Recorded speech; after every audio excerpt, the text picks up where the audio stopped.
Hi, everyone. Welcome to the final match in the octo-final round of the International Reparations Debate Competition for 2026.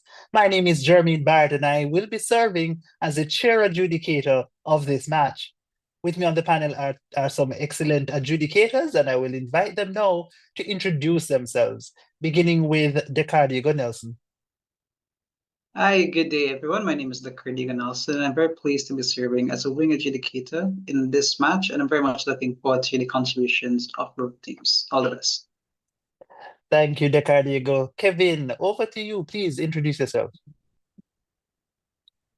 Good day, everybody. My name is Kevin Kilburn. I will be serving today as your other win adjudicator, and I'm very excited to hear what you guys have to say in this and thrilling debate. And I look forward to hearing everything from you guys.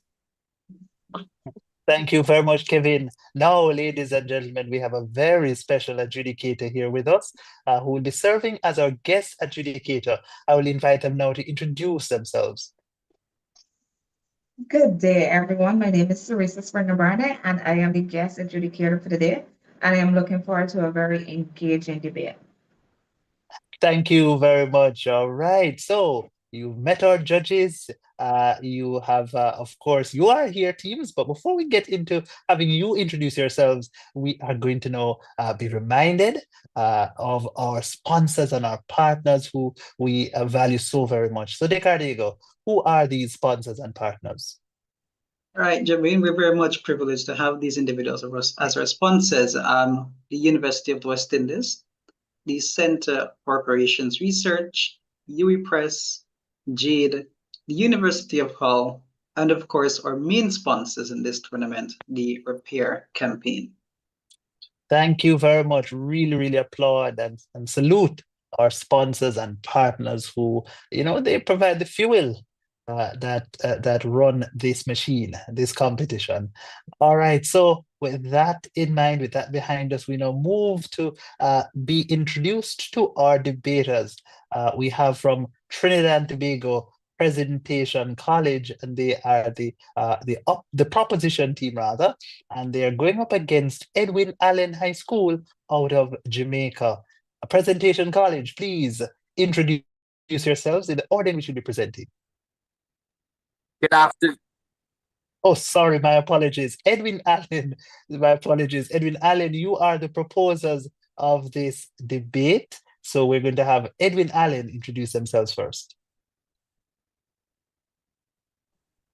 All right, good day, everyone. My name is Ricardo Thomas, and I am the first speaker for the proposition. Good afternoon, everyone. My name is Oshin Windet, and I'll be the second speaker for the proposition. Good afternoon, everyone. My name is Shanika Crosdale, and I will be the third speaker for the proposition.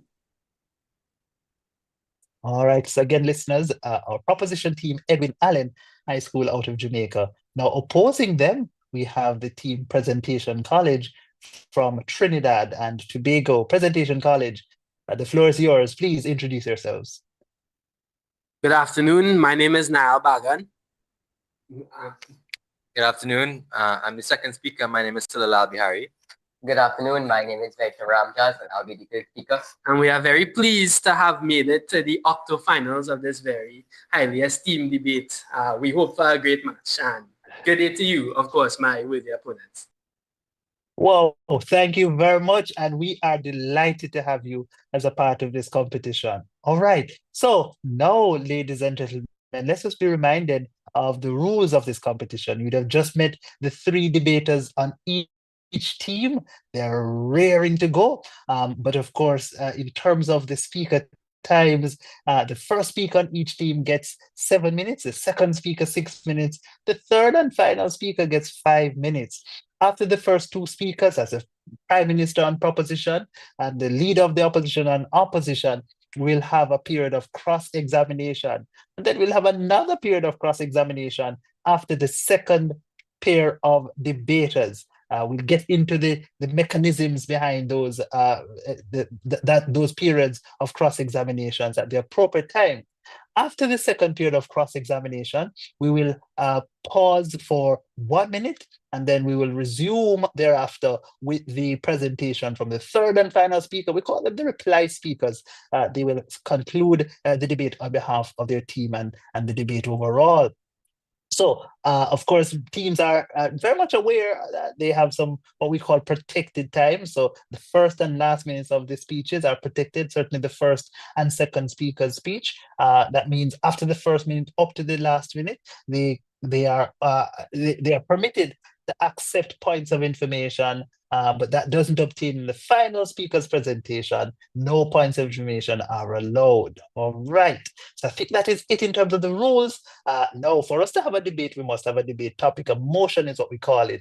And so we're now going to call upon Diego Nelson to announce the motion that governs this debate.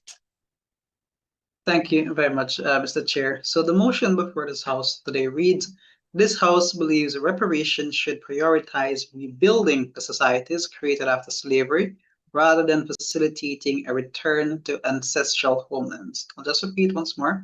This House believes that reparation should prioritize rebuilding the societies created after slavery rather than facilitating a return to ancestral homelands. Thank you very much, Diego. And so let us get this debate started. We call upon the Prime Minister to open this debate. The Prime Minister hails from Edwin Allen High School from Jamaica. Hear. All right, you're hearing me well? Yes, we are hearing you well. All right, I will begin in 1, 2, 3. For centuries, the labor of the enslaved was used to build the cathedrals of Europe and the banks of the New World. Our ancestors paid for these societies in blood, sweat, tears, and money. Today, the opposition wants to use reparations to fund a departure, but the government believes that you don't heal a wound by walking away from the hospital. You heal it by investing in the cure. We believe reparations must be used to repair the house we're currently in, not to pay for a ticket back to a house we left 4 centuries ago. Mr. Speaker, fellow adjudicators, and my worthy counterparts on the opposition, a pleasant afternoon. The motion before us today is that this House believes reparations should prioritize rebuilding societies created after slavery rather than facilitating a return to ancestral homelands. Before I dive into my substantive, let me define the key terms of the motion and introduce you to the government's case. Firstly, reparations. We, the government, define this as a form of compensation owed to the descendants of enslaved people for the centuries of stolen labor and systemic disenfranchisement. Secondly, societies created after slavery. We say that these are modern nations such as Jamaica, Trinidad and Tobago, Haiti, and Barbados, which were born out of the struggle for emancipation. Finally, facilitating return. We say that this refers to repatriation programs, for example, spending money to move people back to the African continent. Let me now introduce you to the government's case. As Prime Minister, I will lead our argument by focusing on our first 3 pillars: the right of inheritance, which is claiming what we built; the systemic repair necessity, which is fixing the infrastructure of the nations we call home; and practical and cultural realities that make local investment the only logical path forward. The Deputy Prime Minister will look at societal building as a form of justice, ongoing implications of historical injustices, and precedent cases with community-led initiatives. The government's whip will then rebut and state why the proposition has won this debate. To implement this motion, the government proposes a New World Equity Fund, a mandatory debt settlement financed by former colonizing powers and calculated from the stolen capital of the 1833 Act. This fund will be managed by regional bodies like the CARICOM Reparations Commission, ensuring that the descendants of the enslaved, rather than the former oppressors, maintain full sovereignty over the wealth. These resources will be strictly ring-fenced for systematic infrastructure, specifically targeting the rebuilding of hospitals and schools and the cancellation of predatory national debt. By focusing on these pillars, we ensure that every dollar invested serves to repair the house our ancestors built, transform our societies from extractive colonial landscape into thriving self-determination. Now, let's dive into my substantive, the right of inheritance. Mr. Speaker, we contend that, not accepted, we contend that the descendants of the enslaved are not merely residents of post-slavery societies. They are their rightful shareholders. The wealth of the modern Western world is not an accident of history, but the direct result of stolen capital. By 1860, the economic value of enslaved people in the United States was estimated at $3 billion, a figure that exceeded the combined value of every railroad and factory in the North at that time. In the Caribbean, the white gold of the sugar industry provided the foundational capital that fueled the Industrial Revolution. However, historical repair has been a one-sided transaction. Under the 1833 Slavery Abolition Act, the British government paid £20 million in compensation, equivalent to 40% of its national budget, but every cent was paid to the enslaved slave owners, while the enslaved were left with nothing. This created a structural wealth gap that persists today, leaving our modern societies underfunded and underdeveloped. The logical one connecting these facts to our case is the principle of sweat equity. It is a fundamental tenet of justice that if you mix your land with labor, you gain the stake in its value. Our ancestors provided an estimated 410 billion hours of labor, clearing the land, building the ports of Kingston and Bridgetown, and constructing the very infrastructure that define the Americas today. To use reparations to facilitate a return to an ancestral homeland is to ask the victims to walk away from the trillions of dollars in physical and economic infrastructure they literally built with their lives. It would allow the former colonizing powers to keep the house while the builders leave empty-handed. Mr. Speaker, we are the rightful heirs to these new world nations, and justice is not found in a plane ticket to a distant shore. True justice is a collection of the unpaid dividend not accepted of our ancestors that invested directly into the communities where we live, work, and belong. We are not guests in this land. We are its architects, and we are here to claim our inheritance. Mr. Speaker, our second substance is the systemic repair necessity. We argue that the crimes of slavery was followed by the crime of underdevelopment. When colonial power exited our nation, they left behind extractive systems, infrastructure designed to move wealth out rather than providing healthcare for education for the people within. Statistics show that at the time of independence in the 1960s, many Caribbean nations inherited a literacy rate of less than 50% and a healthcare system that had one doctor for every several thousand citizens. This was not an accident. It was a structural legacy of a system that viewed people as tools rather than citizens. Today, the depth of underdevelopment is seen in the fact that many post-slavery nations must spend approximately 30 to 60% of their national budget just on debt servicing to the very countries that exploited them. The logical warrant here is the principle of proximate responsibility. If a person breaks a window, they are responsible for fixing that specific window, not for buying the homeowner a ticket to a new house. The wound of slavery exists in the crumbling hospitals of Kingston, the underfunded schools of Port-au-Prince, and the lack of technological infrastructure across the African diaspora in the West. Prioritizing a return ignored these breeding wounds and abandoned the millions of people who cannot or do not wish to move. We argue that reparation must be the corrective capital used to redesign these systems. Mr. Speaker, our final substance is the practical and cultural reality. We must address the house as it stands today, not as it is stood in 1619. The government contends that the descendants of the enslaved have evolved into a new world, people with distinct cultural DNA that cannot be simply unplugged and replanted. Culturally, the African diaspora has created a vibrant, unique identity through the process of creolization, the blending of African roots with the experiences of the Caribbean and the Americas, from the rhythms of reggae and soca to the syntax of patois and Creole. Our identity is inextricably linked to the soil we currently occupy. Statistics on global migration suggest that return programs often face a failure rate of over 60% because of cultural clash, where returnees are treated as foreigners in their ancestral lands. To prioritize a return is to ignore the reality that we are no longer the same people who were taken. We are the architects to a new, distinct, not accepted, distinct civilization. Practically speaking, the logistics of facilitating a return for over 200 million people in the African diaspora is an astronomical impossibility that would bankrupt any reparation fund before a single school or hospital could be built.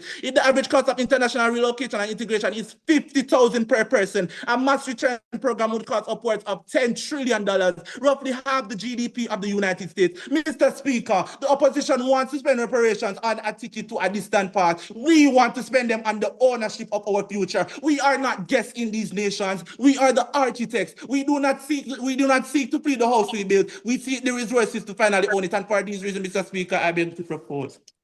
Thank you. Thank you. Thank you very much. That was the Prime Minister opening this debate in a stellar fashion. Ladies and gentlemen, we now call upon the leader of the opposition to do likewise. Hear, hear. Honorable Chair, esteemed judges, most accurate timekeeper, and of course my most worthy opponents, good afternoon. My name is Niall Bagan and I am the first opposition speaker here to oppose and I am the first opposition speaker. Now, allow me to make clear what the motion is really asking. This motion asks us, where should the resources provided by reparations go? And the proposition argues that it should be poured into the very societies built after slavery. The societies that were built off of manipulation. The societies that were built off of exploitation. The societies that actively oppress the descendants of enslaved people. And to this, we say no. We argue for repatriation through reparations. We argue that we should prioritize reparations as it as it provides an avenue for the descendants to return to their ancestral homes as assets. We are not saying that they should be forced to return home like the proposition would have stated. We are saying that everyone should return. We are not saying that everyone should return. We are saying that it is within their rights, their fundamental right to do so, to have a choice whether to return or not. Therefore, we, the opposition, will speak on true restitution, addressing neocolonialism, restoring cultural identity, and return as a human right. And therefore, we will leave no stone unturned to bring us home. Now, to begin, if you let me ask you an analogy. If you take an apple seed and plant it in the wrong soil, in the wrong environment, it may grow sure, but it will not flourish properly. In the same way, descendants of enslaved people may survive in the societies created after slavery, but they can only truly flourish when they are able to reconnect with their ancestral homelands, as that is their ideal environment. Which is why we, the opposition, argue for true restitution through reparations. The United Nations states that restitution should restore the victim to their original situation before the violation occurred. True restitution will provide the avenue and that pathway home will be achieved through reparations. Why, you ask? Well, the same transatlantic slave trade you mentioned forcibly removed an estimated 12.5 million Africans from their homelands, a figure documented by the Slave Voyages database. But let's be precise about what kind of crime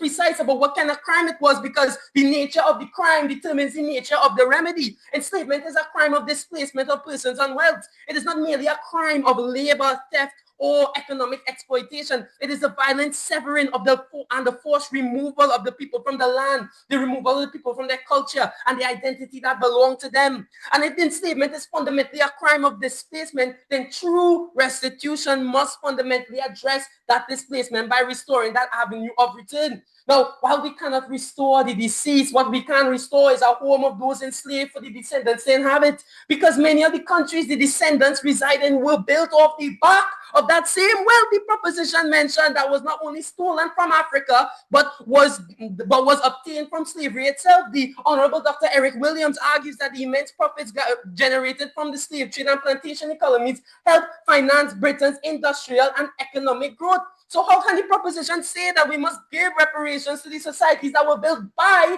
these same colonizers? That is not justice, and that is certainly not the point of reparations. True restitution through reparations delivers that justice, as it provides them with a place where they are not systematically discriminated against and subject to endless racism and influence of colonial powers, which I will speak on in my second point. Now, moving on, we, the opposition, argue that facilitating a return to ancestral homes will directly address neocolonialism.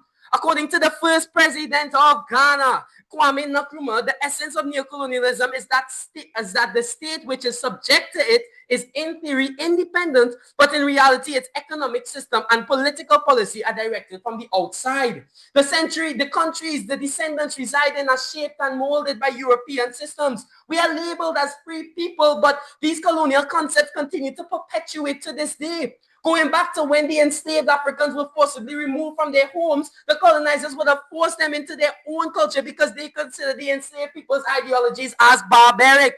Franz Fanon explains that colonialism does not simply disappear after the independence, but leaves behind economic and social systems that continue to shape the lives of the oppressed. He also states that the Negro is taught that his body, his hair, his color are not beautiful, that he is not equal to the right man. Raise your hand if anyone with long curly hair was told that their natural hair was untidy.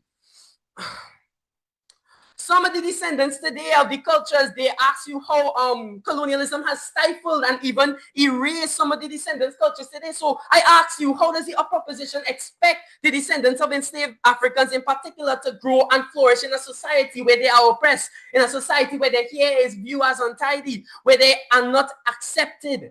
Pan-African leader Marcus Garvey argued that the African diaspora must reconnect with and rebuild Africa in order to break free from the systems that return to of economic domination created by colonialism. His philosophy shows that facilitating a return to ancestral homes is not just symbolic, but a way to address the long-term effects of colonial exploitation and restore economic independence. This return home will allow the descendants to be free of discrimination and free of oppression. It allows them to flourish like they were meant to in a society that accepts them. This return home will directly address neocolonialism. Now, we agree that the systems left behind, that they left behind systems, but how could they rebuild these new systems with the current racism, the colonial exploitation, the factors that the proposition with a state that fail to realize that are still perpetuating through the earth today. In conclusion, however, through restitution, we can free the descendants from this oppression, and they can return home as assets to give back to their country. And doing so, providing this avenue addresses neocolonialism, addresses the infixed notions of how the descendants should be, and molding of the European colonizers. For these reasons, we, the opposition, firmly reject the motion. Thank you. Ladies and gentlemen, what a passionate presentation. What a substantive presentation we've just had from both opening speakers in this debate. Well, we move on now to the cross-examination section, the first of two. In this segment, ladies and gentlemen, the opposition team presentation, Colin gets to ask 3 questions first of the proposition team, Edwin Allen. Of course, each of those questions is limited to 10 seconds, each response limited to 45 seconds. Let's get the energy and the excitement, the passion flowing still with the first question coming now from Presentation College.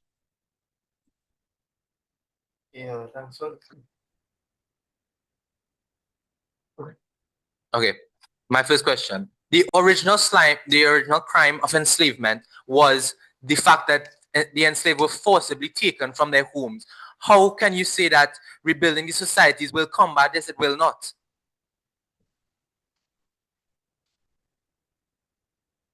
Repeat a little bit slower for me, please. Thank you.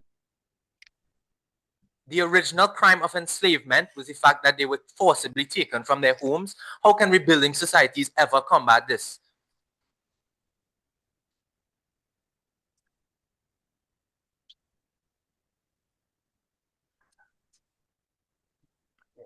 Answer, please. Because these are the societies that our ancestors built and our the descendants have become so used to. These are the societies that we've built new culture and from new DNAs, new communities in.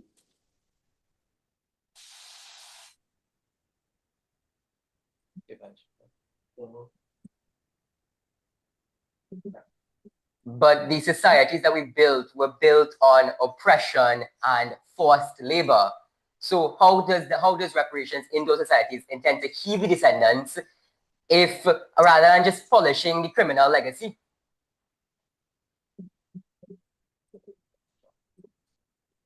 Repeat for me, please. But the societies that you claim that were built were actually forcibly built on oppression and forced labor and displacement. So how do you expect rebuilding these societies to heal the descendants as opposed to just simply polishing the criminal legacy?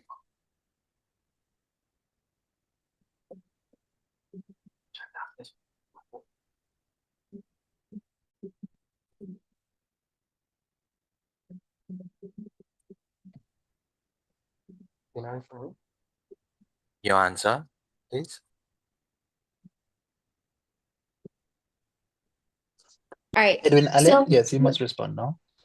all right. So as the Jamaican motto states, out of many one people. So these descendants are no longer just African or from African descent.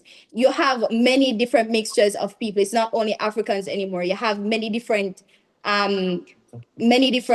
ethnicity coming into place. It's not just Africans anymore. So if we were supposed to facilitate a return to ancestral homelands, so how do we know that we wouldn't be misplacing these people? How do we know that they're all Africans and there isn't Chinese or Indians in the mix?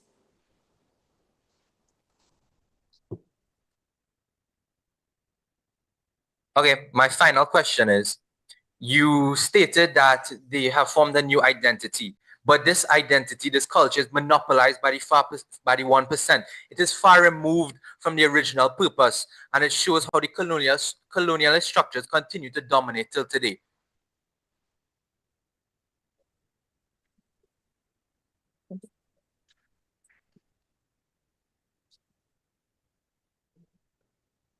Could you please repeat the question? Would you stated that new identities have been formed, but these identities have been monopolized by the 1% and they are far removed from its original purpose. So would this not show how the colonial powers, the colonial structures dominated today, and why we need to return home to a place where, return to ancestral homes where there would not be this sort of colonial structures?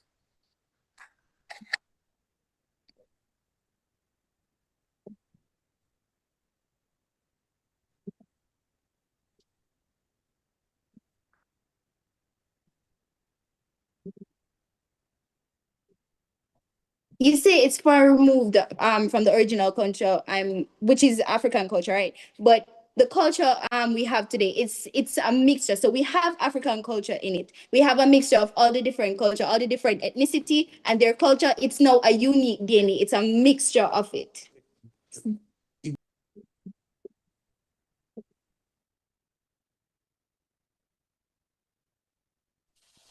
And to add, it's not monopolized by the whites because it's a mixture of all these culture come together, including that of the Africans. Thank you. We thank Presentation College for the questions. We thank Edwin Allen for the responses. Edwin Allen, you may now pose your questions to Presentation College. All right. How do we avoid repeating forced relocation mistakes by encouraging return? Can you repeat? Question, please? Yes, I'd repeat. Yeah. Okay, we're saying that how do we avoid repeating forced relocation mistakes by encouraging return? Because when we encourage or facilitate or prioritize return to ancestral homes, it is a choice given to persons. They choose to return home. We are not forcing them. Additionally, when they return home, they will then find that sense of belonging, be able to find their place in society and continue to develop and grow and thrive and bloom, like my first speaker would have stated, with the tree being able to grow in its right environment. And just to clarify, this is not this debate asks if this house believes, which means that it isn't a policy debate. We're going to go run down and try to figure out the exact framework by which we're going to try to pass a bill in Congress or whatever to try to figure out exactly how we're going to do this. But the principle remains that the initial wrong of enslavement, the initial wrong was that forced removal from the continent of Africa and all across the globe, even with the Chinese and the Africans, as you would have mentioned. That initial wrong is what we're trying to right here. That initial wrong, that displacement is what we're trying to remedy, because as my first speaker said, the nature of the crime determines the nature of the remedy.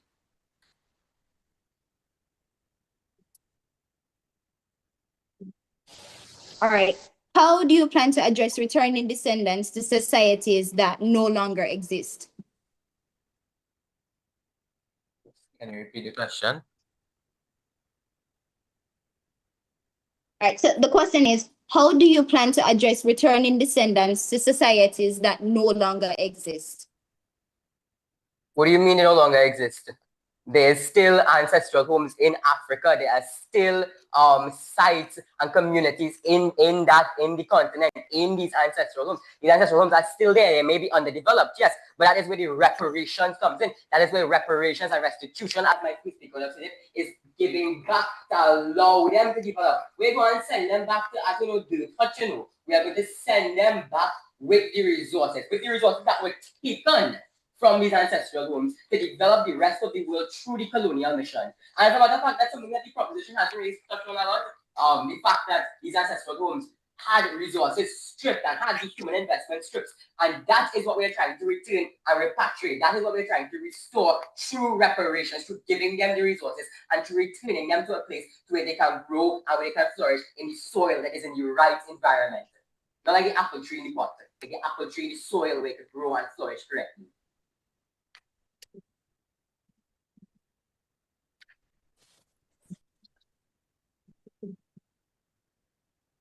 Isn't the cultural developed in diaspora value in itself? Valuable in itself. Repeat. All right, so isn't the culture developed in diaspora valuable in itself, and doesn't returning risk losing that? Well, returning, once again, it's a choice. So whoever chooses to return, we are not saying to destroy or remove these cultures. Additionally, even though there are these cultures in these created societies, there's also oppression, marginalization, and systemic racism, which will continue to oppress persons. If they wish to return to these ancestral homes with their sense of belonging, to find their sense of belonging, to connect back with the culture that was stripped of them, which was once again one of the original crimes of slavery, they will then be able to find themselves and find a place in society. Thank you.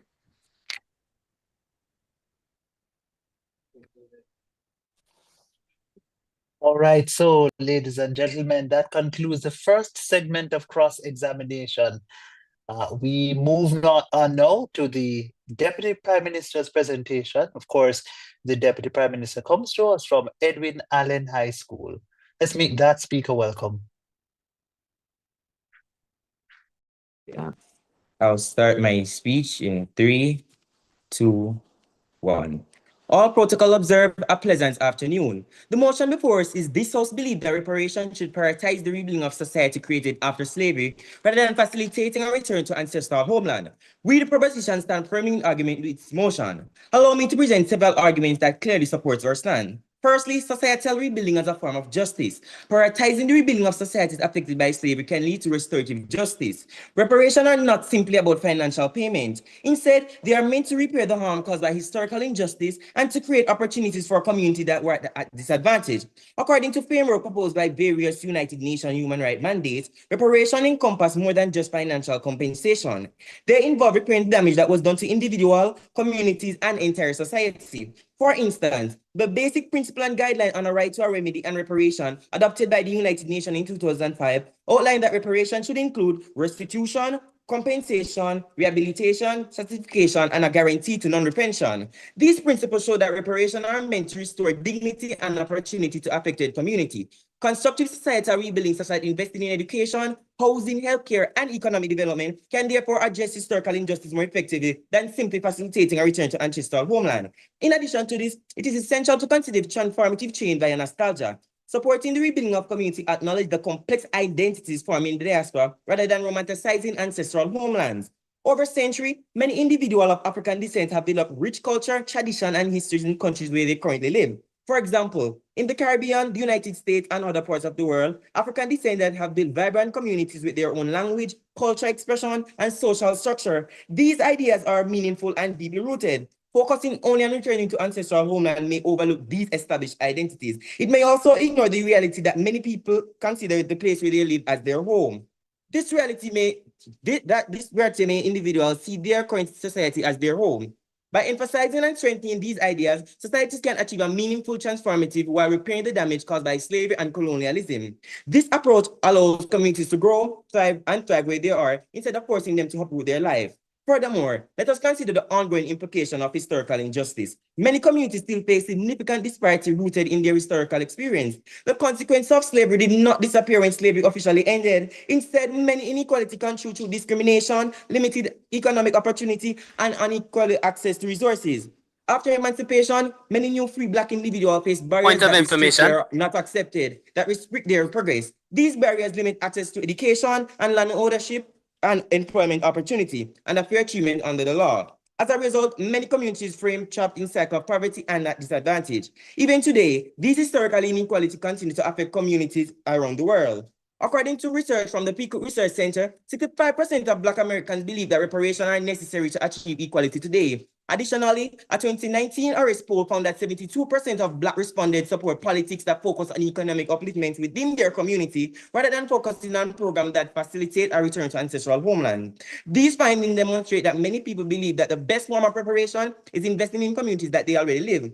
Additionally, proposals centered on community upliftment through reparation are gaining momentum. Dr. Don McGowan, a professor at the Harvard Unity School, highlighted the importance of accountability to reparative work that directly benefits the affected community. This means that reparation should not simply be a symbolic gesture, but practical, not accepted, but practical action that improve daily lives. Rebuilding society allows communities themselves to determine their needs and shape how reparations are implemented. It empowers people to take part in designing solutions that benefit their own community. Moreover, it is important to address the role of government responsibility. Historically, government and institutions play a major role in system of slavery and discrimination. Because this, they also carry responsibility of repairing the harm that was done. Advocating for a program that allocate resources towards education, housing, healthcare, and communities development can create a long-lasting improvement. These initiatives can strengthen communities. These initiatives can create an opportunity for the future. Such initiatives provide sustainable benefits that can improve economic mobility, reduce inequality, and promote social stability. Finally, let us consider the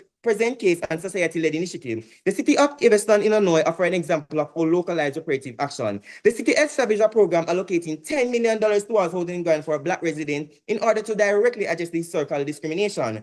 This initiative demonstrates how reparation can uplift community without requiring individuals to return to ancestral homeland. It also focuses on correcting injustice where occurred and improving conditions within the community. In light of these points, it's become clear that the community investment is widely supported. A 2020 university found that 8% economic preferred than facilities that return to ancestral homeland. This shows that many people see rebuilding society as the most practical and effective way to address the legacy of slavery. In conclusion, we the proposition strongly advocate for prioritizing rebuilding of affected communities through reparative effort. By investing in the communities, we acknowledge identity forming diaspora while addressing the deep-rooted consequences of historical injustice. Through these efforts, we promote equality, strengthen communities, empower future generations, and build a future that recognizes the past while creating a meaningful opposition for the future. The proposition pauses. We thank the second proposition speaker, that's the Deputy Prime Minister, for his contribution in this debate. We now move to the Deputy Leader of the Opposition to hear their contribution. Hear.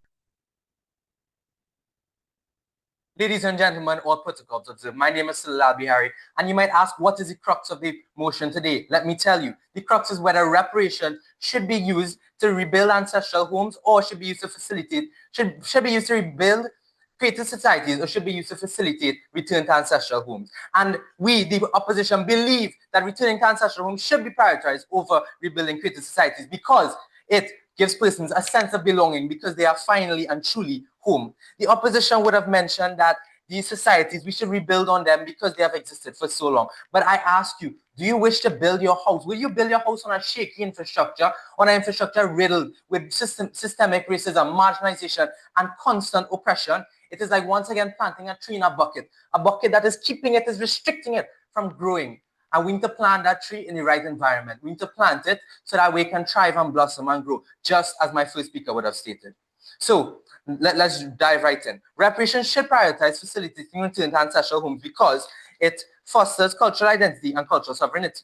Now, what is cultural identity and cultural sovereignty? Cultural identity, according to Stuart Hall, is a sense of belonging to a group culture. It is the shared essence of those persons. Cultural sovereignty, according to Arizona State Law Journal, says that it's a person's right to control, define, and take charge over their own cultural expression. Ladies and gentlemen, there's a lack of this in these created societies. First of all, according to the theory of the other by Frantz Fanon, it says that the white colonial systems have racially outcast the descendants of the enslaved. This causes systemic racism, this causes the oppression, this causes the fact that they do not feel like they belong, they feel like the other. How can this ever be good?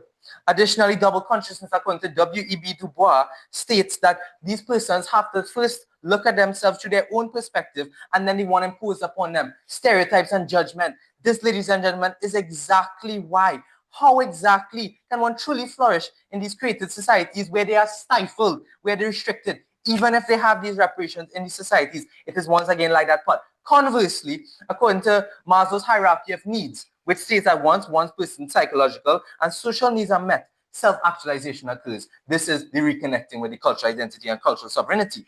When self-actualization occurs, they pursue their full potential, productivity increases, and this directly leads to development. Without a doubt, we can say this. Now, ladies and gentlemen, the proposition has come and said how persons think that they don't need to repatriate, that they don't think they need to return home. But I present to you Stockholm Syndrome. Because Joy de Groy states that this is a false consciousness. They have been desensitized. Descendants of the enslaved, they've been desensitized for a long period of time, and they believe that this is fine, that this is the most that they can achieve, that this is all that it is, but they don't know what was lost. They don't know the roots, the languages, the cultures that were taken and stripped from them. And because of that, we need repatriation. We need return to ancestral homes so that way they can reconnect with their cultural identity. That way they can take charge of their own identity and their own self and lead to development. Because what was lost was not just the opportunities for them to grow and thrive. And it has shown that they actually wish to return home through the movement with hair and clothing. And actually, on average, 950,000 daily persons search on Ancestry.com looking to return, to reconnect with their DNA. Laws appointed in 1950 Israel show that Jews have the right to return home. It is a fundamental right to return to these ancestral homes. Or Rastafarianism, the main philosophy is the return to Africa. There's a yearn from within. But this leads me to my second point. The yearning is not just from within. It is from the home themselves. Because according to Rwanda and Ghana, they believe that person should return home. Because in 2009, the Rwanda diaspora policy stated that there was a 2% increase in GDP in 2016 and a 34.4% since 2007, which funds poverty alleviation, healthcare, education, community development. It shows exactly how repatriation develops these societies. And we are not romanticizing it. We are showing it exactly how it is actualized, exactly how with the self-actualization and the productivity increase, this is shown within society. This is exactly why we need to return to ancestral home, why these persons need to reconnect with their culture so that way it can be actualized. And this is my second point, which we can show how repatriation through reparations lead to development of these ancestral homes, because they now have a seat at the table and they are the mechanism provided by the CARICOM 10-point plan, international resettlement programs, legal framework to citizenship, anonymous ancestry tracing services, investment in infrastructure, and psychological rehabilitation. The proposition would have mentioned that the main points of reparations are restitution, as my first speaker mentioned, through restitution, return homes, given the opportunities now to develop. Because the CARICOM 10-point plan, the second thing on the CARICOM 10-point plan is repatriation. They finally have a seat at the table. They're finally able to take charge and become an asset to their own country because they feel like they belong. They finally have a sense of belonging. They are no longer marginalized. They're no longer feeling like the oppressed and the other. There's a sense of community. There's the us. And this leads me to the global Black power. Because now, ladies and gentlemen, now that they feel like they belong, because what we know is what we have been told. And what we've been told is that there's a divide. There's always been that divide. They've been separated. And they've become accustomed to this divide. But it should be no more. There should be no other. There should only be the us. There should be that sense of community. And the only way this can occur is if reparations is prioritized. They can return home, form community, unite together, and they become an economic powerhouse. So now that they can stand on their own, now that the descendants of the enslaved will be able to thrive, will be able to grow and blossom like that tree, like I mentioned, because they finally have a seat at the table. They are finally becoming that global Black power. So this, ladies and gentlemen, is why reparations should prioritize the facilitating of return to ancestral homes, because without a doubt, we need to restore that cultural identity. We cannot deal with the fact that these rebuilding of these created societies will continue to perpetuate this racism, which the proposition failed to Thank you address at very all. much. Thank you. Thank you very much. So we thank the Deputy Opposition Leader for their presentation, and we now move into the second segment of cross-examination. In this segment, the real difference is the fact that the proposition team gets to ask their questions of the opposition team first, followed by the opposition team asking their questions of the proposition team. Ladies and gentlemen, let us now invite the proposition team, Team Edwin Allen, to pose their 3 questions to the opposition team, Team Presentation College. All right, so our first question is, does the right to return generate housing and employment and citizenship in the ancestral homelands, or are you simply funding the act of leaving?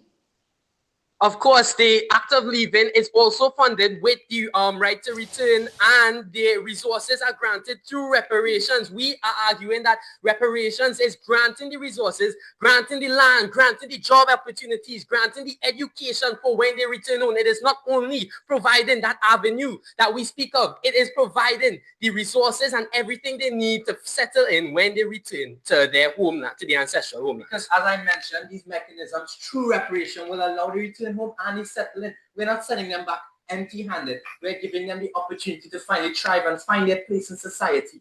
So that way they find a sense of belonging and they do not feel outcast or marginalized.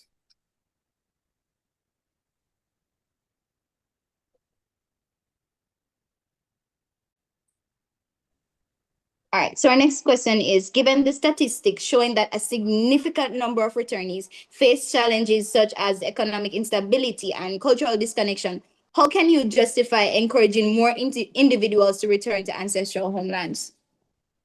Because now there's reparations. Now that we have reparations, which will continue to give that avenue and allow them so that they will not have to face those economic burdens. And once again, as I stated, they need to connect with their culture. They have been told that there's a divide, they've been separated, and that is what they know. They think that there's a difference between the persons, but there is not. There's one unity, there's one us. So through reparations, through the facilitation of the return to ancestral homes, persons will be able to thrive. They will be able to lead to development. Because this is not just romanticization, it is an actual thing that can occur and lead to development. And remember that through reparations also includes knowledge and education programs to educate them about those barriers, about what they have been missing out on, and to integrate them into that culture. Right? We are just sending them back. Once again, as I said, we're not just sending them back with dirt huts and not giving them any way to integrate into that society. We are giving them an avenue through reparations, which seeks to repair, and the only way to truly repair is to fix that, is to rewrite that initial narrative and to fix the initial wrong of enslavement, which was that forceful displacement of the enslaved.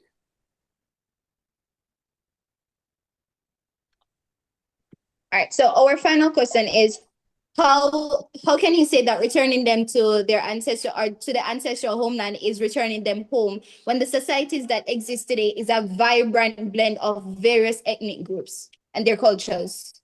Right. Can you just repeat one more time?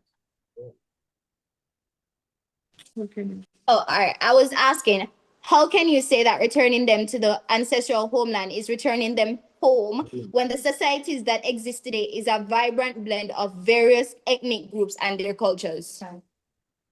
Yeah, well, would you call your home somewhere where you're discriminated against, where you feel like you don't belong, where you feel like the other, you feel marginalized? That is not home. They don't feel that sense of belonging because there's constant oppression. And their ancestral homes where they can connect with the culture that will shift, they will be able to find that. They will be able to then lead to development, lead to self-actualization. So that way they no longer feel like the outcast, they feel like a community, like they're together. Thank you.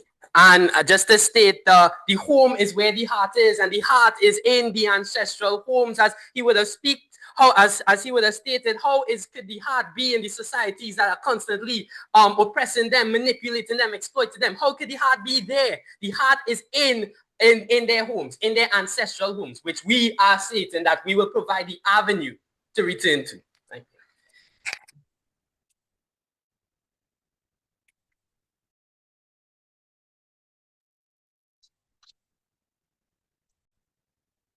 All right, so we have heard the questions coming to us from Edwin Allen, posed to Presentation College, and we're grateful for them.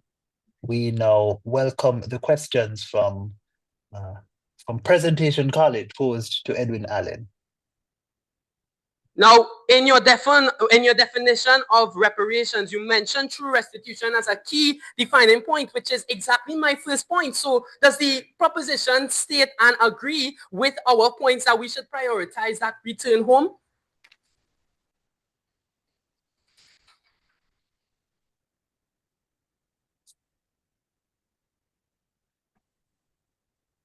What is here? All right, we're not saying we should deny return home. We're saying that we should prioritize the rebuilding of the societies created after slavery. I mean, look at it this way. These societies are the societies that our descendants were born and grown and raised in. Our cultures not identity.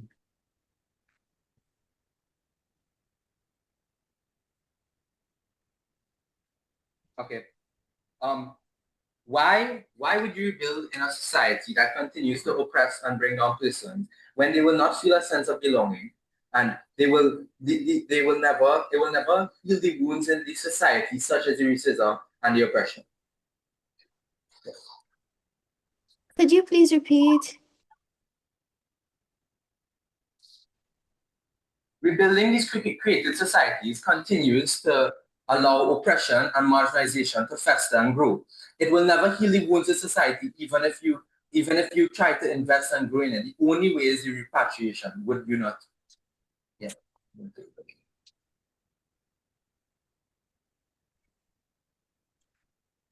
All right, you're saying the only way to reparations? Yeah, you're saying the only way to true reparation is through repatriation. But what about the Jamaicans who repatriated to Ethiopia and had a hard time adjusting?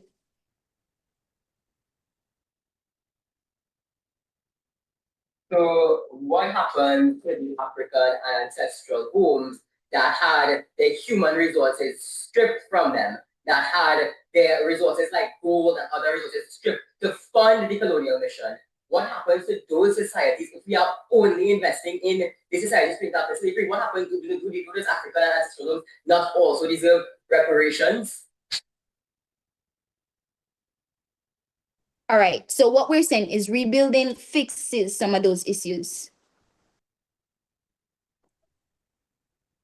I'm sorry, we'll take your next question now.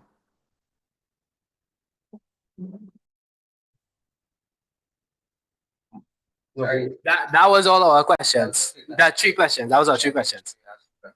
Okay. All right. Thank you very much, Presentation College, for those questions. Thanks as well to Edwin Allen for those responses. Ladies and gentlemen, we now pause for 1 minute to allow both teams to put the finishing touches on their reply speeches, after which we'll begin with the third and final speaker, the reply speaker from Presentation College. And then, of course, the debate will conclude with the third and final speaker, the reply speaker from Edwin Allen High School. Your 1 minute pause begins now.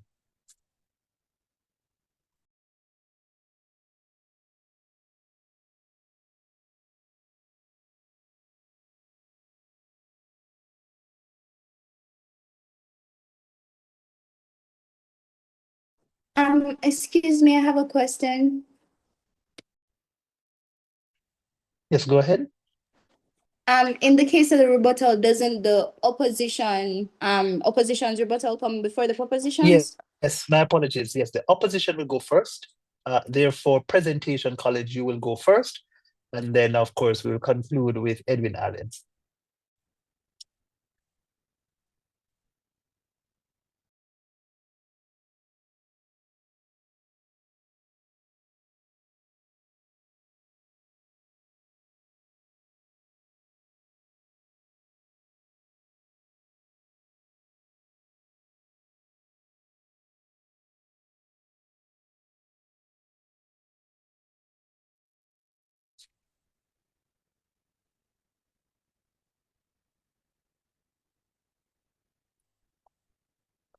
All right, ladies and gentlemen, our 1 minute pause has elapsed, and so it's now time for us to hear the reply speeches, beginning with the speech, the third speaker's presentation from Presentation College. Let's make that speaker welcome. Hear, hear.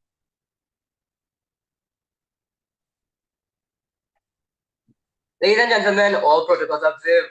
My name is Vaishnav and I am here to reject the motion that reparations should prioritize rebuilding societies created after slavery. And we the opposition.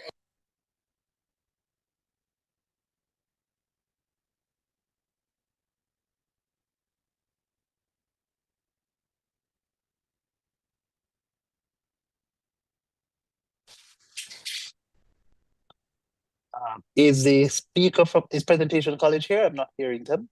They're still speaking, but I'm not hearing either. The audio Okay. should go. Okay. So let us pause the time. Hello, are you all Can you hear me? Yes, Can you we hear are us? now hearing We're you. hearing you now. You Yeah. hear him? Yes, so Wait, you can can you hear me? start. Yes, we can hear you. So we're permitting you to start from the top because we lost you for a few seconds. Yeah. And we will reset the time. Okay, well, thank you very much. Thank you. Ladies and gentlemen, all protocols observed. My name is Vaishnava and I am here today to prove to you why this House rejects the motion that reparations should prioritize rebuilding societies created after slavery, and instead the opposition offers up returning to ancestral homes as a better alternative. Ladies and gentlemen, to start, the proposition would have raised this argument that why physically remove those who built the house, why physically remove the architects. However, I really do have to ask the proposition, was this willing building of the home? Did I call up my partner and be like, hey partner, can we build this home tomorrow on the street here? I'll come out and get a little soda and we'll drink and build this home? No. Ladies and gentlemen, this home was built on the forceful removal of persons from ancestral homes. And we, the opposition, simply ascertained that that was the initial wrong. That was the initial crime of enslavement. And that is what we seek to address and correct. Now, additionally, the proposition would have raised this argument about having Chinese and Indians and all these other people in the societies, and that's why we can't even fathom how to repatriate. Let me just clarify one thing. This motion says, this House believes, this is not a policy debate, this is a principle debate. And in principle, we, as my first speaker said, we need restitution via reparations because it delivers justice by returning the humans and resources from the very place that they were taken. The very fact that we could show we have Japanese and Indians and all these other races in this part of the globe shows just how far the colonial powers scattered people across the globe, scattered them like seeds. And furthermore, as my first speaker said, 12.5 million Africans, 12.5 million ladies and gentlemen were forcefully removed and scattered all over the globe. And yet when they were scattered like seeds, they were scattered and placed into these pots, like the apple seed in the wrong environment where they could not truly grow, they could not truly flourish, and they could not truly become their true self. This leads me to my next point. The proposition has raised this argument and gives us this idea that we're living in a hospital over here. And they also asked us with this idea that we not have an identity, there is enough value in the identity we have over here. Ladies and gentlemen, I have to ask the proposition. Is this value you are speaking about, this value, that neo-colonialism, that mindset, that those formerly enslaved persons are lesser than, that mindset that the colonial powers are still on top even in this day and age?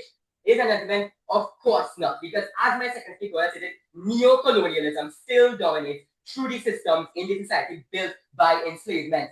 Is that the value that you can't wear your hair naturally, you can't embrace your culture naturally, you can't speak your language, you cannot be your full culture, you cannot be yourself fully. Ladies and gentlemen, the value that the proposition needs to be raising is the fact that the Caribbean wasn't meant to survive on its own, wasn't meant to truly exist and truly have its own, have cultural identity like what was taken from these ancestral homes. The value of the Caribbean is simply just being a crown on the colonial head, and investing in this system is simply polishing that crown. Additionally, when the proposition of raised argument that we have an identity over here, and they would have raised this idea about soca, reggae, and all these other things that prove that we have an identity over here. We agree, however, that identity was built of resilience. It was built of trying to hold on to what was taken and trying to remember what was erased. Because as my second speaker would have stated, reparation should be used to restore that cultural identity in its full, and should be used to give back sovereignty to the African people and nations, to allow them to break free of those chains, to embrace their culture fully, to embrace their hair and way of dress fully. Now, ladies and gentlemen, this culture that the proposition seems to be romanticizing so much might very well be Stockholm syndrome, whereby despite the fact that we were placed in a prison, we were placed in a pot where we could not grow and flourish, we are expected to romanticize this culture? No, because as my second speaker said, repatriation through reparations can lead to development in the ancestral homes, which is what we want. Those ancestral homes allowing development in those ancestral homes will enable a shift from being a diaspora to being in a community, to having a seat at the table, to bringing those resources and knowledge that was stolen from enslavement. This is not romantic, it is real. It is real, and it is provided to the avenue of reparations to really send them back to the places where they will feel free, the places where they will be able to be in the right soil to grow and to flourish, not be in that pot where they are kept trapped in. Thank you. Thank you very much, reply speaker from the opposition team presentation college. Ladies and gentlemen, we now bring this debate to a conclusion with the final presenter in this match. That speaker comes to us from Edwin Allen, the proposition team, and they will now conclude the debate. Let's make them welcome. Here. I'll begin my speech in 3, 2, 1. I must commend the opposition for their imagination. It takes a truly creative mind to believe that a plane ticket is a fair trade for 4 centuries of stolen labor. Mr. Speaker, honorable adjudicators, and my most worthy opponents, greetings. The opposition has spent their time today trying to sell us a dream, but they have failed to realize we are living in a reality that we built. They want us to abandon our inheritance for a plane ticket. They want us to trade our status as architects of the new world for the status of refugees in the old one.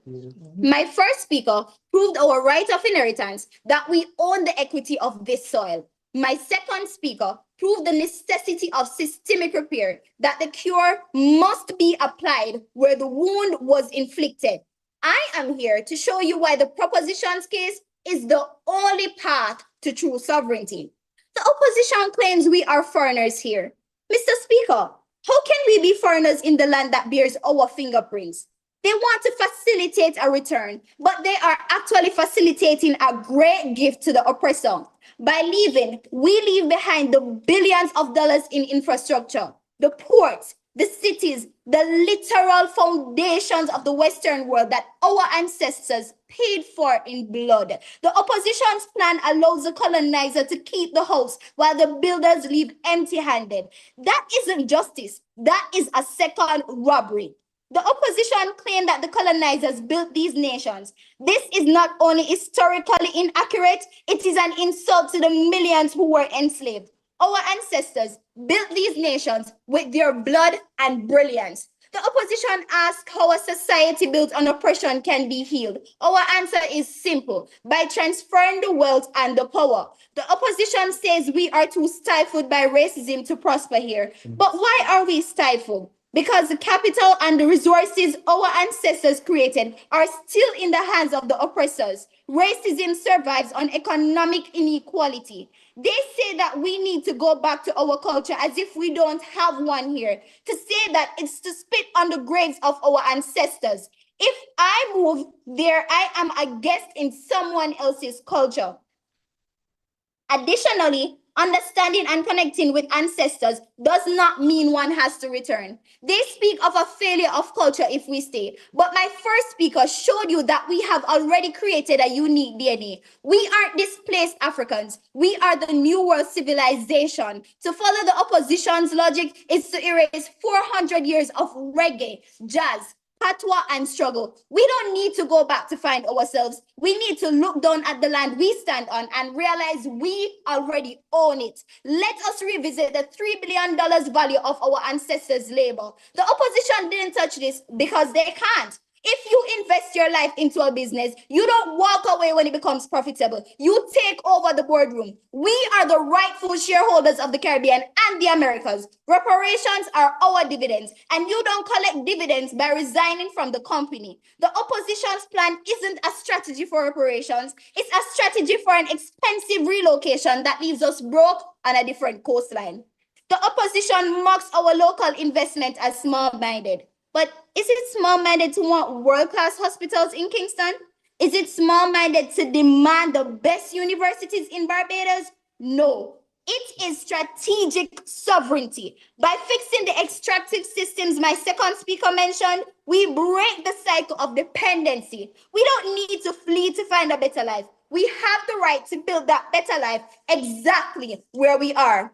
Mr. Speaker, the debate today is simple. The opposition offers a ticket to the past. The government offers ownership of the future.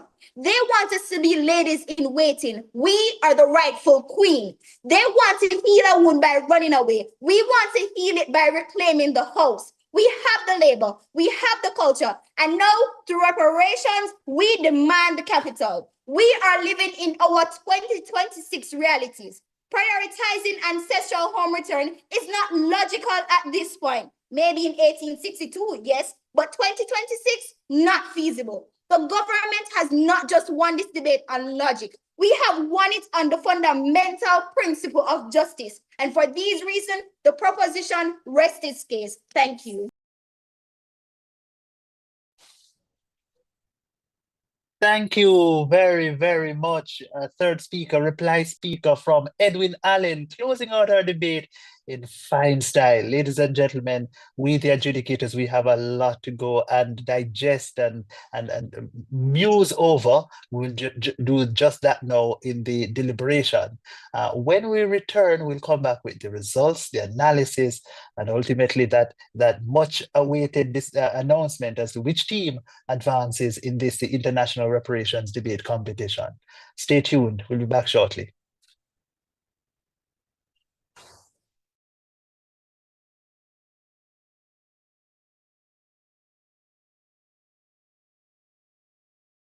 Good morning, ladies and gentlemen, boys and girls. Why do we need reparations? The answer to this question is simple. But first, let's define the key term in the motion reparations. Reparations is defined by the Cambridge Dictionary as payment for harm or damage. Answer the question. Reparations matter today because of the wealth gap, health disparities, and systematic racism that stem from slavery, and colonialism persists. Paying it forward helps close that gap, acknowledges historic injustice, and builds a more equitable future. Take a seat, students. History class is in session. Let's explore the words rooted in the runes of the Caribbean. Let's check R. Right doesn't get in the dictionary, but rape and robbery ran without containment. Yeah, I'm talking about enslavement. A reprehensible reign of terror, for which Caribbean people are still missing recovery, as reparations aren't in the dictionary. Forget the N-words once used, because the only N-word we want to see is No, we need reparations. No. The Center for Reparation Research is thrilled to launch this international reparation debate competition. This international reparation debate competition that we launched today for secondary schools is one of our most important projects. How do we engage youth on matters of reparatory justice? The change needed in the education system can only be advanced when the youth are engaged and their voices are heard. Why is reparations so important in and for the Caribbean?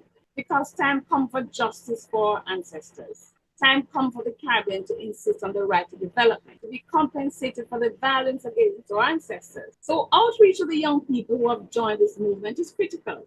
There is no mass movement that isn't a youth movement. And we certainly want reparations to be a mass movement.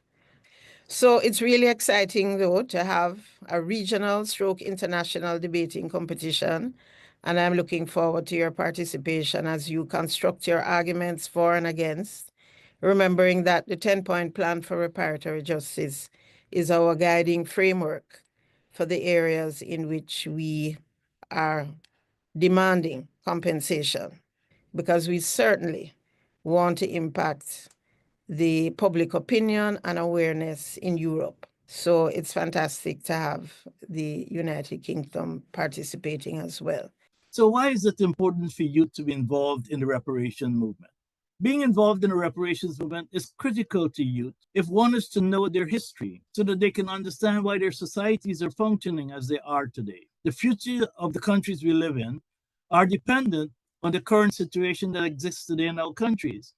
And these current conditions were created by the past, including indigenous genocide, African enslavement, indentureship, and colonization.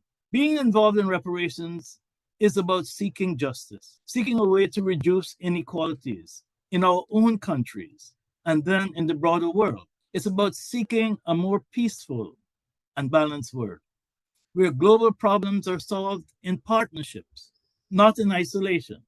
I believe the sponsors are hoping this competition will allow our youth to gain knowledge about the past so that as young people, you'll be able to make better decisions in the future and make our countries better places. We know that we need to understand stories about people that look like us. So the fact that so many of you young people have registered was so encouraged by your enthusiasm and your passion for wanting to enter this debate. It is so important. It's just at the core of who we are, that we need to understand where we come from, understand our true history, and having a debate competition on this particular topic is such an important milestone. To have a real conversation about repair, and the fact that our young people were so articulate with their presentations, and to ensure that we keep educating our young people, because you are the future of us. and are the Caribbean's a sustainable future? So congratulations, everybody. We are looking forward to the debate. Encourage everyone to join the debate. Thank you so much, all. Education about the history of the oppression of a people can either be a tool for liberation or a tool for reinforcing trauma. What allows for education to be one or the other is not the topics taught, but how they are delivered. Therefore, we, the proposition, would like to firmly state that teaching the history of the transatlantic trafficking of enslaved Africans, or TTEA for short, does significantly more harm than good, not because of the topic, but because of the current pedagogical approach taken. Your average high schooler learns about the transatlantic trafficking in enslaved Africans through a rigid, standardized curriculum. They are taught by a teacher who is expected to simply deliver information, often in a lecture format, and test students on their ability to memorize facts, years, and names. In this setting, students are not invited to engage critically with the material, ask difficult questions, or relate the content to their own lived experiences. Instead, they passively receive a version of history unable to truly process its relevance, impact, or emotional weight. Where is the opportunity to understand how this horror shaped the blood in our veins and the names we carry? There is none. Students memorize facts and regurgitate them on paper. But inside, the lesson lingers, that the history of the African diaspora is one of subjugation, and that their place in the world is to suffer and survive, not to lead, not to thrive. This is exactly what Paulo Freire, in his work The Pedagogy of the Oppressed, described as the banking method of education, where students are treated as empty accounts to be filled by the teacher. Freire believed this model was fundamentally oppressive because it prevents learners from becoming active participants in their own liberation. It discourages dialogue, reflection, and consciousness raising. This is what he calls conscientization. The teaching of the transatlantic trafficking in enslaved Africans today in many classrooms still follows this harmful pattern. When this topic is taught in a banking method that assumes dichotomy between human beings and the world they live in, Freire says an individual is a spectator rather than a recreator. This kind of teaching doesn't empower, it conditions students to fit into a world shaped by oppression rather than resist it. And that is why we say it does more harm than good, because it teaches history in a way that keeps students passive, not engaged. We learn about Oladoye Ekiano, we learn his name, we learn that he experienced this and he wrote an account, but do we open the book and study it and analyze it and discuss it with our teachers the way that Israeli schools discuss Elie Wiesel's Night of the Holocaust? The opposition says they want students to learn about the slave trade and the enslavement of a people. And of course, we all want all students across the world to have reverence for this grave and absolutely horrific period of history. And we do this with the intention that learning about it can empower them to challenge the lingering legacies of racism and inequality. However, defending the status quo, which our opposition seeks to uphold and claims offers us more good than harm, will not offer us this. This is not remembrance. This is not reverence. And when you trace the system back to its roots, you realize that this is not our system at all. Accepted. The fact that students today are not listening about the brutality, but also about the resistance, the rich civilizations before slavery, and the ongoing legacies, creating empowerment more than harm. Right. Our issue is not with these topics being taught, but it is the way that they are taught and the way that they are emphasized with regards to all of the other things that are occurring within African history. To continue, our education system was inherited from Britain, a colonial power that had no interest in nurturing Caribbean identity or liberation. And what good can we expect from teaching this topic when we are continuing to do so in England's pedagogical approach? Even worse, as you mentioned, African history is taught in the Americas and Europe as though it began with slavery. From primary school, students are introduced to African people not through the glory of their kingdoms, their intellectual traditions, or their achievements, but through their chains. Why is it so hard for you to name a single black figure whose legacy is not defined by resistance or white oppression? Why is it that we teach about Toussaint and Nani but not Imhotep, Mansa Musa, or Queen Nzinga in the same breath? This should be taught first. And compare this to how the Holocaust is taught in Israeli. This is taken from the Israeli Ministry of Education. Point of information. Declined. Children are introduced to the brilliance of their culture first, their thinkers, their faith, and their resilience before they are taught about genocide. Their oppression is contextualized within a legacy of strength, not as the first chapter. If that isn't a pedagogical problem, then what is? When slavery is taught primarily as a story of powerlessness and victimization, with the current banking method of pedagogy, it does more than inform. It deeply affects the psychological development of students, particularly those of the African diaspora. During adolescence, a critical time for identity formation, as described in Erickson's theory of psychosocial development, students are particularly vulnerable to internalizing messages about their race and their place in history.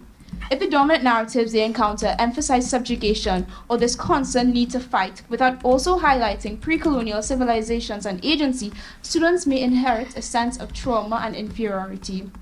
Claude Steele and Joshua Aronson's 1995 concept of stereotype threat shows that students underperform when they fear confirming negative stereotypes about their group, a common experience for Black students navigating a curriculum saturated with ancestral suffering.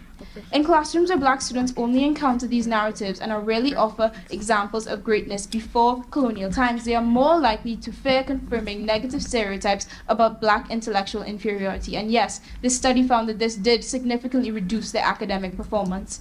In contrast, we argue for emancipatory pedagogy, which views students as active co-creators of knowledge and encourages reflection, dialogue, and transformation. We want students to read and discuss the first accounts, and this should be a mandatory part of the curriculum, not an option.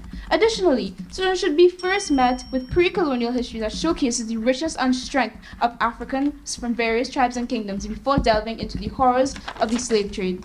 Through student-centered dialogic approaches, this topic becomes not a detached narrative of victimhood, but a pathway to critical consciousness where students develop an internal locus of control, a sense of pride, and the tools to challenge injustice. When classrooms prioritize empathy, voice, and critical inquiry over memorization, the teaching of the TTEA can become what Freire calls a practice of freedom, not oppression. We are fully justified in arguing that teaching the history of the TTEA causes more harm than good on the basis of the heavily flawed pedagogy. In parliamentary debate, motions like this are evaluated based on the status quo, meaning how things are actually occurring now. As such, the opposition cannot shift the debate by suggesting that in some ideal future it could be taught differently or argue on the basis of the principle. We are debating the present, and the burden is to defend the way that it is taught now. Thank you. All protocols observed, the opposition remains resolute against the motion. This House believes that the teaching of the trafficking of enslaved Africans causes more harm than good. We in the opposition agree that there are flaws in the method, but we argue that even in its current form, teaching this history does far more good than harm.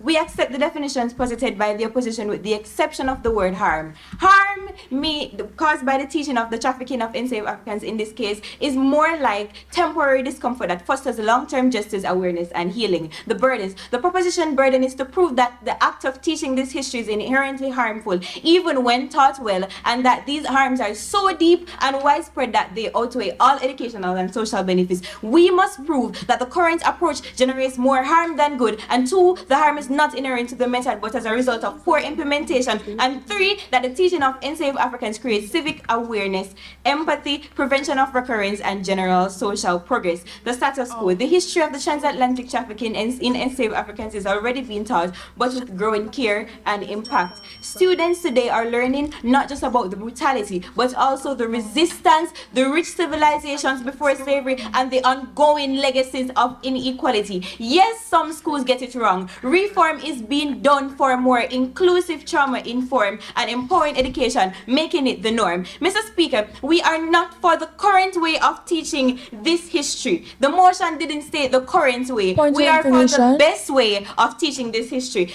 Allow me to rebut. And this best way is trauma-informed teaching. This would be training teachers to handle emotional topics with care, no graphic reenactment, use check-ins, and create safe spaces. This builds resilience instead of re-traumatizing students. And 2, balancing the story. Don't stop at brutality. Teach about African civilization, resistance leaders like Nani of the Maroons, and achievements of the African diaspora that restores pride and identity. 3, we would center real voices, use first-hand accounts, African scholars, and cultural sources to humanize the content and shift away from cold textbook trauma and link the past to the present, which will let students reflect through debate, which is already being done, and modern connections to racism and justice. This transforms discomfort into action and purpose, including Black educators. Involve Black voices in teaching is as authenticity, prevents tone deafness, and build trust. in diverse classroom. This is credible as the RUN program has a similar approach, and it has proven to be working, as it has a 94% increase in the racial unity and empowerment. Allow me to rebut the misconceptions provided by the government. The government stated that teaching of trafficking of enslaved African causes discomfort and psychological harm. But let me say that discomfort is not harm, Mr. Speaker. And the 2019 UNESCO states that students taught slavery alongside resistance have greater empathy and understanding of justice. And secondly, discomfort is necessary for growth and historical reckoning, just like the Holocaust education or genocide studies. They also stated that the current method does not include the history before slavery. But Mr. Speaker, let me say that this is a big misconception. Most syllabi incorporates the history of the Africans before they were colonized. We don't learn about slavery before we learn about Mansa Musa. We don't learn about slavery before we learn about Songhai Empire. It is in the rationale also and syllabi that the teachers should use discussions to actually engage the students. In today's debate, I will bring two substantive. One, the current methods build civic awareness, empathy, and critical thinking. And two, discomfort from learning is not the same as harm. It leads to empowerment. My second speaker will discuss justice and the prevention of repetition in the injustice, while my third speaker will prove why we remain supreme. Our first substantive is the harm lies in the method, not the content. My first warrant is balanced teaching that includes stories of resistance and survival, reduces emotional harm and builds empathy. When we emphasize both suffering and human dignity in the trafficking of enslaved Africans by teaching resistance, African agency and survival, we shift from trauma to empowerment. It does more harm than good because it builds pride, resilience, and understanding. For example, the Holocaust education isn't taught by showing only images of death camps. They come with stories of resistance, survival, and moral courage. It fosters pride, empathy, and moral courage instead of guilt or division. That's why balanced, trauma-informed teaching benefits are supreme. My second warrant is effective, safe teaching already exists and work. We're seeing programs like Facing History and Ourselves offer concrete evidence that teaching hard history can be both emotionally and safe, intellectually enriching. According to a 2021 RUN Corporation study, students in these programs which is a reform program by the way, show that 94% increase in civic agency, meaning they felt more empowered to take social action and reported deeper empathy, stronger historical understanding, and more open-minded attitude. And the fact that we're seeing this in real classroom, Mr. Speaker, proves that harm is not inherent to the topic. It's about how we design the curriculum and support teachers, and we are currently doing this now through reform. If we have models that work, and we do, then the moral burden shifts to improving delivery, not erasing the content. What my third warrant is suppressing this history causes more harm than good. Mr. Speaker, be aware that we're not talking just about the current history. We're talking about the teaching of the history overall, because that's what the mood says. In environments where slavery is ignored or downplayed, misinformation spreads like wildfire. Students grow up believing that slavery was minor, that racism is just a mere relic of the past, or that systemic inequality is simply an overreaction. This ignorance sustains real-world harm, and contrary to this, we're seeing that countries like Germany, who have faced their history head-on with regards to the Holocaust, show lower levels of historical denialism and far-right extremism than those that whitewash. The impact, it promotes social equity and activism, because when students learn this history accurately and empathetically, they become more socially aware, engaged, and ready to challenge injustice. And two, it empowers empathetic, informed citizens who are empowered to fight modern injustice. And three, it protects future generations from repeating injustice. My second substantive is silence enables racism to thrive. My first warrant is when schools avoid teaching slavery, they leave students with distorted or incomplete narratives. In the absence of formal education, when students are left to piece together understanding from biased media, peer opinions, or online misinformation, the result is a deeply distorted view of race and history. A 2018 SPLC report showed that only 8% of the US high school seniors could identify slavery as the primary cause of the Civil War. When students believe that slavery was a voluntary arrangement or that racism ended in 1865, it undermines every effort to promote justice and equality today. Silence gives racism plausible deniability that it suggests falsely that if we don't talk about injustice, it must not exist. The impact, it ensures future generations. And with that, And with that, the proposition momentarily rests. 400 years ago. 400 years ago, my people were dragged from their homes, tribes, families, placed on floating wood, and shipped across the Atlantic to what will be later described as the most inhumane act of all time. Cold, dark, uncomfortable, cannot describe the trip in ships where whips did not fail to miss. Injustice, rape and disgrace, blood rains, brute, force, ignorance, hate in their veins. Sweat and tears, labor revealed, produce from king fields only for the esteemed. 400 years of eroding one's pride, culture, heritage, value. 400 years of the iron chain, stringing up, leaving bare. Oh, but they never cared. Why fight when you would be met with sharp blades? So don't you dare cry out in fear. Why not plan escape with the plaiting of one's hair? Oh, the drums, listen, dance, communicate. For tonight we fight a battle not even death could spare. Blue eyes, white skin, master said that's beauty within. But guess what? Black, brown, gold, royalty, reparations, we are owed. Them say hassa, but we say cassava. That's where we get our strength from to beat and conquer. For tonight, we're returning to Ghana. You may say, I'm a descendant of slaves because of the rich melanin that gushes from my pores. But I came to tell you tonight, I am not a slave. Rather the descendant of kings and queens. I am the embodiment of the divine. I do not chase, I align, I attract. What's meant for me already has my name on it. I am the personification of beauty, the expression of love, the creator of life, the acknowledgement of freedom. So go ahead, call me what you want, because when I die, bury me in the oceans where my ancestors jumped from the ships, because they knew death was better than bondage. This is something that I wanted to discuss since Emancipation Day, but did you know that Britain only finished paying for slavery in 2015? Yes, 2015 as in 10 years ago. This fact was revealed in a since deleted tweet back on February 9, 2018 by the then Her Majesty's Treasury. In 1833, Britain borrowed 40% of its national budget, £20 million, to finance the Slavery Abolition Act. This act was the official end of British slavery and went into effect on August 1, 1834.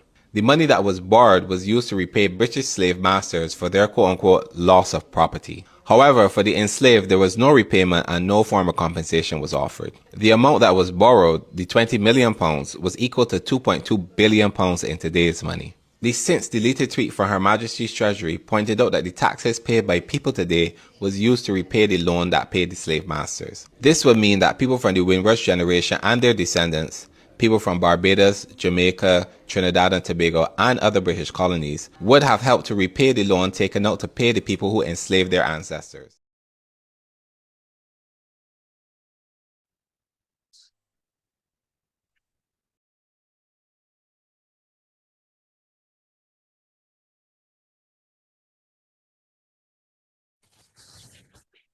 Sorry. Welcome back, ladies and gentlemen, to the final chapter of this debate, the results segment. Ladies and gentlemen, we feel that these debates, and this one in particular, reflects students who are so incredibly committed and dedicated and passionate about the mission of reparations, that quite frankly we're thrilled that the reparations movement within the Caribbean is strong and it's in good hands. I'm going to now invite, before I begin the oral adjudication report, I'm going to invite Sharissa to just share with us a few thoughts. She was our guest adjudicator, and so I yield the floor now to her. Thank you very much.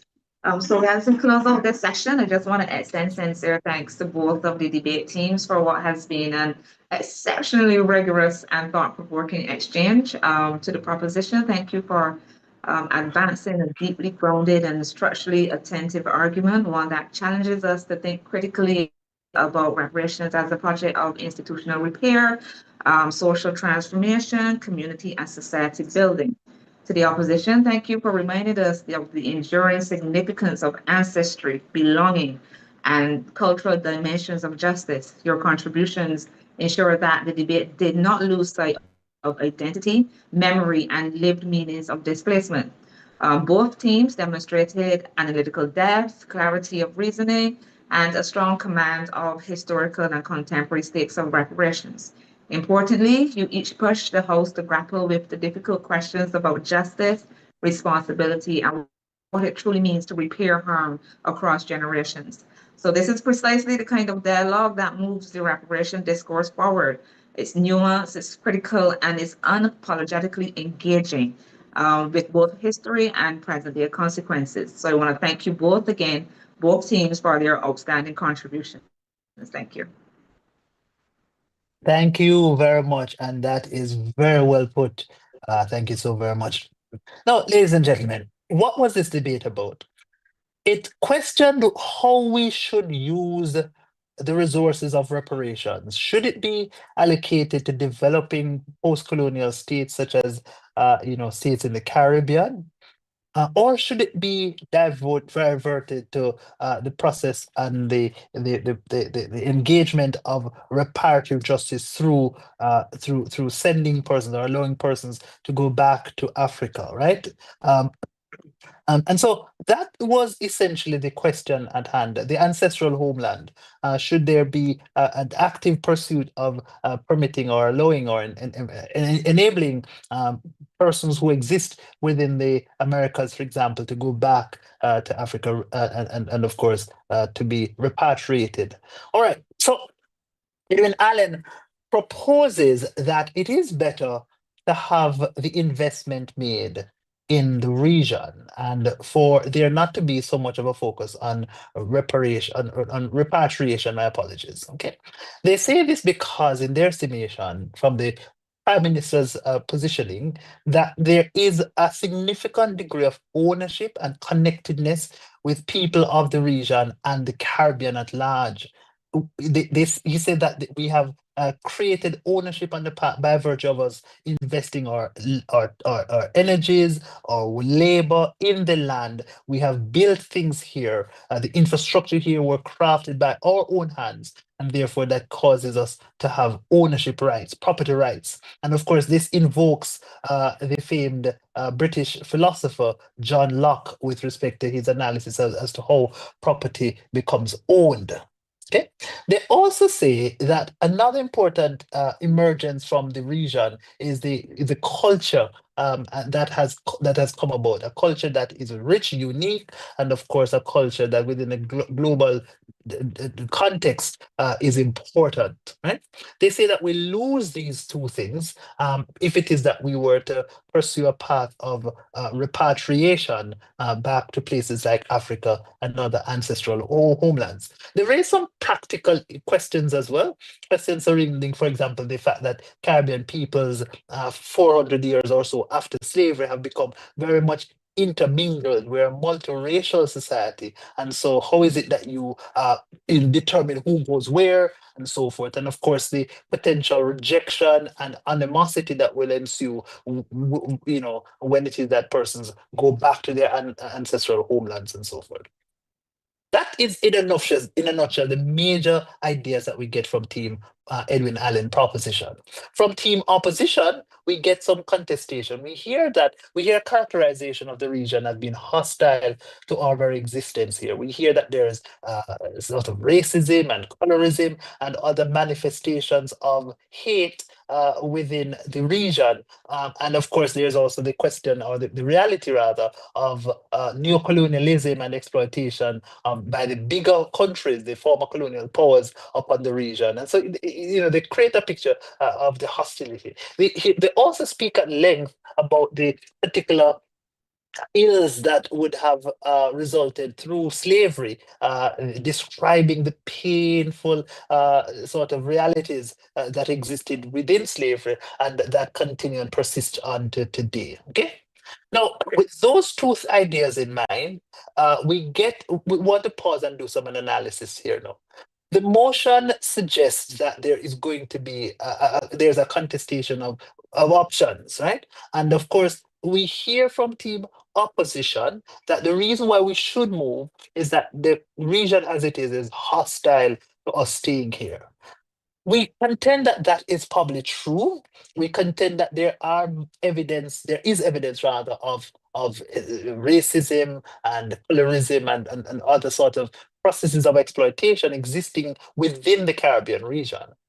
What we don't understand is a comparative analysis what we don't get is a comparative analysis from Presentation College as to what exists in Africa, such that Africa would be more desirable for peoples within the Caribbean region on those particular fronts. So is Africa less prone to racism? Is Africa less prone to colonialism? Is Africa less prone to sort of ethnic divisions and tensions, right?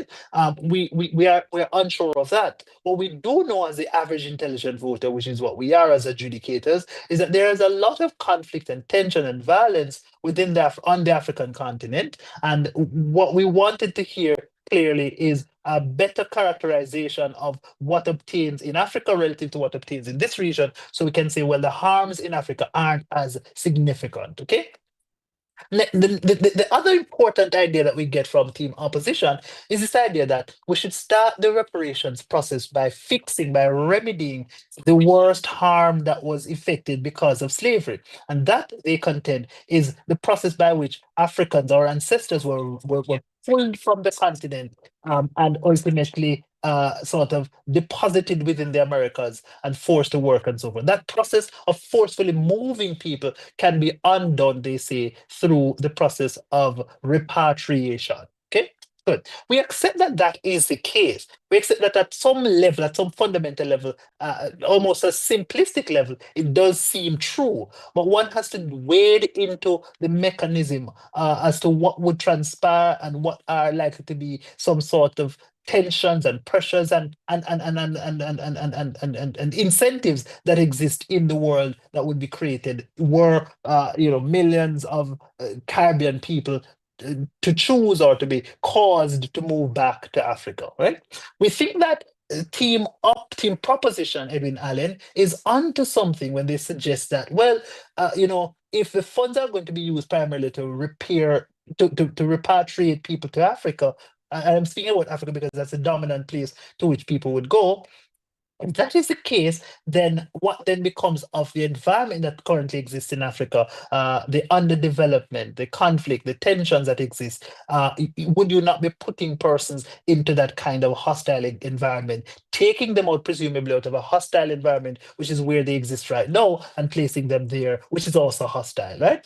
To which we are satisfied with the response to an extent from Presentation College. And Presentation College tells us that some of the resources from reparations would in fact be used to restore Africa to its pristine or to its era of prominence, economic prominence and so forth that obtained during the pre-slavery era, right? So we know that Africa had thriving economies, had sort of social environments that were far healthier than they currently are, and that a lot of the resources of reparations would be used to restore and to remedy Africa such that it becomes a bit more conducive. Again, we wanted to hear some mechanization, though, as to what that looks like, what are some of the deficits in Africa, and how is it that reparations could in fact solve for that, beyond making the fairly assertive claim that it will simply be done. Okay. Now, those were the dominant areas of focus during our analysis. We felt again that the team that won wins with not again, I mean, I'm saying this for the first time. The team that wins with 284 points. And that compares to the second place team's 269 points. Okay, so that's a fairly significant margin in the context of debates that have gone on up to now. Ladies and gentlemen, the winners of this match, this final Octo-Finals match in the International Reparations Debate Competition for 2026 is in fact the team from the Caribbean. It is, in fact, team Edwin Allen High School team proposition. Congratulations, Edwin Allen. Thank you. Congratulations. Congratulations to you.